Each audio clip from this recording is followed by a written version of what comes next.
الطريقة باختصار، هنجيب كوباية مليانة مية، والكوباية دي هنقرأ عليها سورة الفاتحة بالطريقة اللي هقول لكم عليها 7 مرات. السلام عليكم ورحمة الله وبركاته. كتير من الناس أصيبت بسحر وقعدوا يتعالجوا منه فترة طويلة جدا، وبيسألوا سؤال متكرر: أنا عاوز أعرف مين اللي عمل لي السحر، أعرف إزاي؟ لو عاوز تعرف مين اللي عمل لك السحر اسمع الفيديو ده للآخر. هنقول قاعدة مهمة جدا: مفيش طريقة مؤكدة بنسبة 100% هتعرفك مين اللي عمل لك السحر إلا بطريقتين: إن أنت تشوف بعينك حد بيدفن لك حاجة وتمسكها وتفكها وتلاقي اسمك مكتوب وتعرف مين الشخص اللي كان بيدفنها، أو إن حد يجي بنفسه ويعترف لك إن هو اللي عمل كده.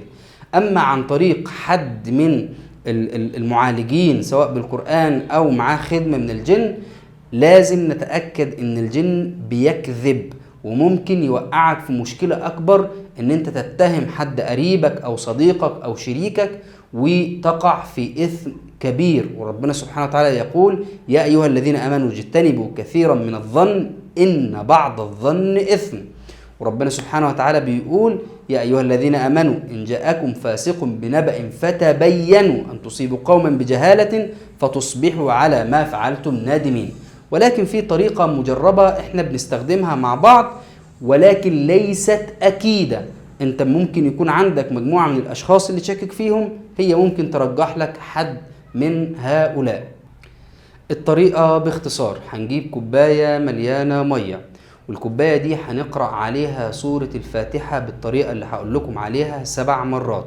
هنقول كده: بسم الله الرحمن الرحيم، الحمد لله رب العالمين، الرحمن الرحيم، مالك يوم الدين، إياك نعبد وإياك نستعين، اهدنا الصراط المستقيم، صراط الذين أنعمت عليهم غير المغضوب عليهم ولا الضالين.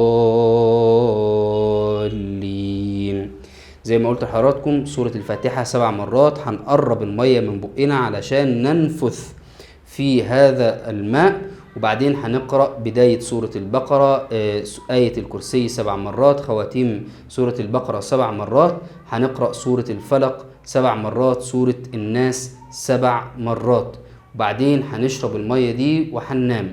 وساعتها إن شاء الله ربنا سبحانه وتعالى يبصرك في رؤيا وترى من فعل بك هذا السحر. ولكن زي ما قلت لحضراتكم، ليس دليل على الاتهام ان انت تتهم شخص وتتأكد ان هو اللي عمل السحر، ولكن علشان تقدر تتعامل مع الموقف ان انت تشوف مكان تاني، ان انت تحاذر من هذا الشخص فقط لا غير. انما طريقة مؤكدة 100% ان الشخص ده تشوفه بعينيك وهو بيدفن لك السحر، او ان الشخص ده يعترف لك ان هو تاب واناب ورجع لربنا سبحانه وتعالى وعاوز يكفر عن ذنبه، فجاي يعترف لك علشان تسامحه بسبب السحر اللي هو عمله لك. ربنا يشفي كل مريض ويعافى كل مبتلى ويهدي المسلمين اجمعين. السلام عليكم ورحمة الله وبركاته.